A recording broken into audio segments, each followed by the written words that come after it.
గిరి ప్రదక్షిణ చాలా శక్తివంతమైన, ఎంతో అర్థవంతమైన మాట.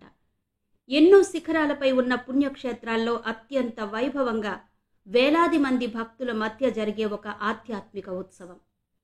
ఆ కొండను సాక్షాత్తు ఆ కొండ మీద కొలువు తీరిన స్వామిగానే భావించి ఆ కొండ చుట్టూ ప్రదక్షిణ చేస్తారు.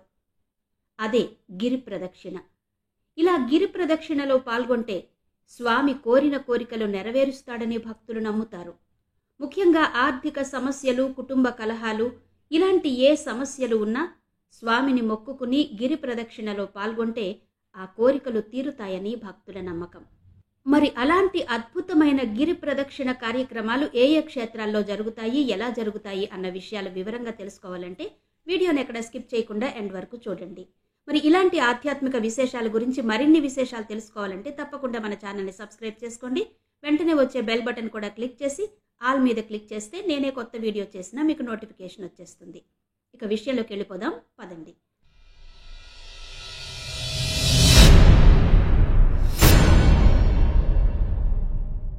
గిరి ప్రదక్షిణ ఎక్కడ చేస్తారు, ఎందుకు చేస్తారు అన్న విషయం గురించి మాట్లాడుకునే ముందు అసలు ప్రదక్షిణ అంటే ఏంటో చూద్దాం.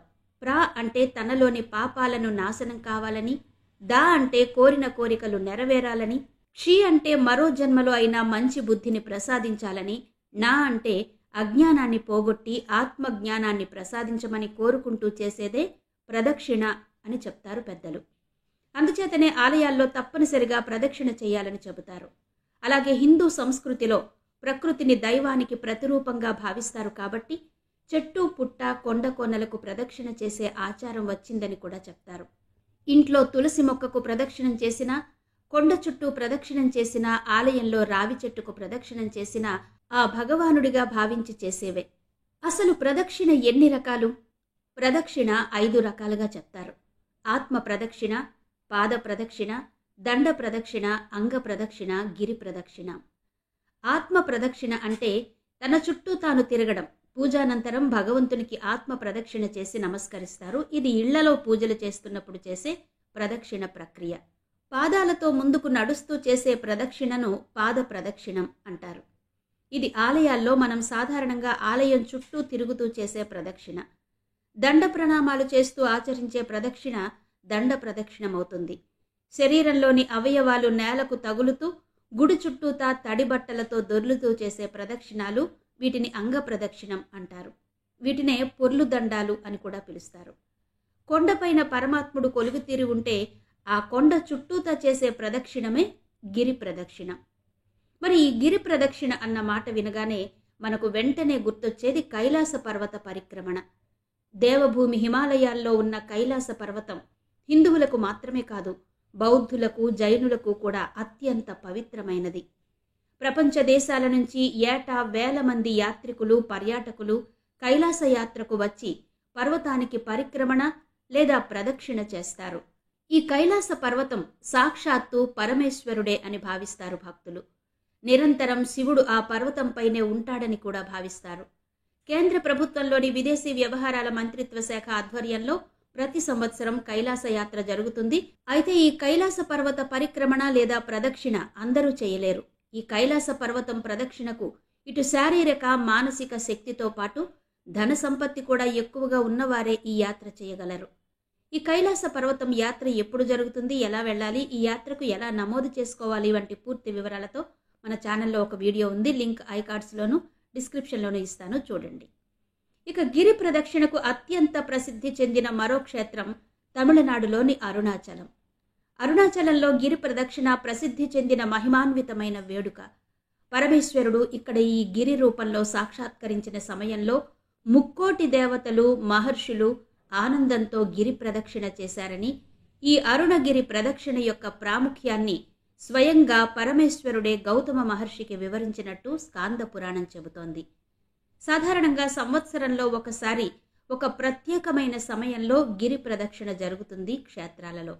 కానీ ఈ అరుణాచల క్షేత్రంలో మాత్రం గిరి ప్రదక్షిణ సంవత్సరంలో ఏ రోజైనా చేయవచ్చని చెప్తారు. అయితే ఎక్కువగా పౌర్ణమి నాడు ఈ గిరి ప్రదక్షిణ చేస్తూ ఉంటారు. అరుణాచలం కొండ చుట్టూ ఉన్న 18 కిలోమీటర్ల మార్గాన్ని సవ్య దిశలో పాదరక్షలు లేకుండా నడవడమే గిరి ప్రదక్షిణ.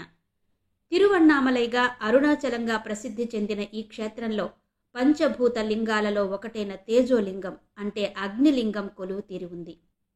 ఆహ్లాదకరమైన వాతావరణంలో గిరి ప్రదక్షిణ మార్గంలోని శివాలయాలను దర్శిస్తూ వెళ్లడం ఒక అనిర్వచనీయమైన అద్భుతమైన అనుభూతిని కలిగిస్తుంది. గిరి ప్రదక్షిణ అత్యంత వైభవంగా క్రమం తప్పకుండా జరిగే మరో క్షేత్రం ఆంధ్రప్రదేశ్లోని విశాఖపట్నంలో సింహాచలం వరాహ లక్ష్మీ నరసింహస్వామి క్షేత్రం. ఆషాఢమాసంలో శుద్ధ చతుర్దశి నాటి రాత్రి గిరి ప్రదక్షిణ ప్రారంభమవుతుంది. సింహగిరి మెట్ల వద్ద గిరి ప్రదక్షిణ ప్రారంభించి కాలినడకన సింహగిరి చుట్టూ ప్రదక్షిణ చేసి కొండపైన స్వామిని దర్శించడమే ఈ గిరి ప్రదక్షిణ. ఆషాఢ పౌర్ణమి నాడు గిరి పౌర్ణమిగా గిరి ప్రదక్షిణగా సింహాద్రప్పన్న ఉత్సవం చేస్తారు. భక్తులు ఉపవాస దీక్షలు చేపట్టి సింహాచలం కొండ దిగువన ఉన్న తొలి పావంచ దగ్గర గిరి ప్రదక్షిణ మొదలుపెట్టి 32 కిలోమీటర్ల దూరం నడిచి ప్రదక్షిణ పూర్తి చేసి మళ్లీ సింహాచలం కొండ దిగువకు వచ్చి ప్రదక్షిణ పూర్తి చేసి ఉపవాస దీక్షను విరమిస్తారు. అంత దూరం నడవలేని వారు శ్రీ వరాహ లక్ష్మీ నరసింహస్వామిని దర్శించుకుని ఆలయం చుట్టూ 108 సార్లు ప్రదక్షిణం చేస్తారు. ఈ గిరి ప్రదక్షిణ యాత్రలో లక్షలాది మంది భక్తులు అప్పన్న స్వామిని తలుచుకుంటూ కాలినడకన సింహగిరి చుట్టూ ప్రదక్షిణ చేస్తారు. సింహగిరి చుట్టూ ఒక్కసారి ప్రదక్షిణ చేస్తే భూప్రదక్షిణతో సమానమని చెబుతారు.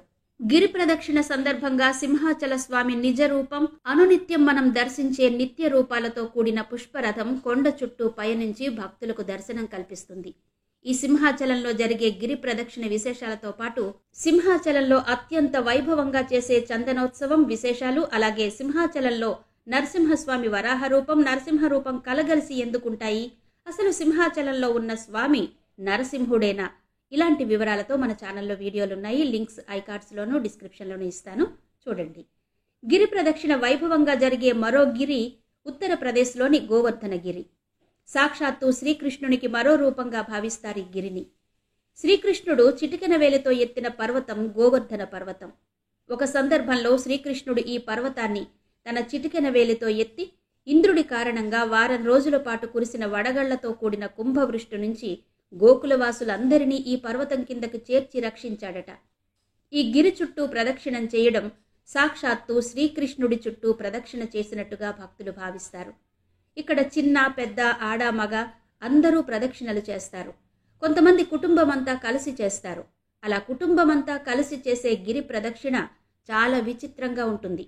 ఉదాహరణకు కుటుంబంలో నలుగురు ఉంటే, అంటే భార్యాభర్త 2 పిల్లలు ఉంటే వాళ్ళు పడుకుని ఒకరి తర్వాత ఒకరు సాష్టాంగ నమస్కారం చేస్తూ ప్రదక్షిణం చేస్తారు.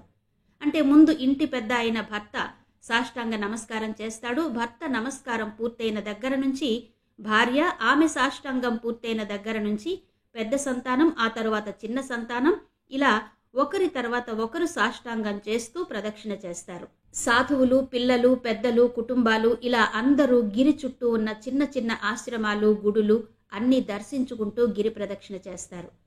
గిరి ప్రదక్షిణ జరిగే మరో క్షేత్రం ఆంధ్రప్రదేశ్లో ఉన్న అన్నవరం సత్యనారాయణ స్వామి క్షేత్రం. ఇక్కడ కార్తీక పౌర్ణమి నాడు గిరి ప్రదక్షిణలు జరుగుతాయి. అన్నవరం కొండ చుట్టూ ప్రదక్షిణం చేయడం వలన కొండపై వెలిసిన దేవతామూర్తుల శక్తిని పొందడమే కాకుండా కొండంతా నిండిన అనేక ఔషధ వృక్షాలు ఆరోగ్యాన్ని కూడా ఇస్తాయని చెప్తారు. అన్నవరం గిరి ప్రదక్షిణ అశ్వమేధ యాగ ఫలితాన్నిస్తుందని ఆధ్యాత్మికవేత్తలు చెబుతారు. పంపా తీరాన సత్యదేవుని గిరి ప్రదక్షిణం త్రిమూర్తులకు చేసే ప్రదక్షిణగా చెప్తారు. సాక్షాత్తు ఆత్మ ప్రదక్షిణేనని భావిస్తారు. గిరి ప్రదక్షిణ ఘనంగా జరిగే మరో క్షేత్రం శ్రీశైలం. కర్నూలు జిల్లాలోని ప్రముఖ శైవ క్షేత్రం శ్రీశైలంలో మాఘమాసంలోని పౌర్ణమి సందర్భంగా గిరి ప్రదక్షిణ చేస్తారు.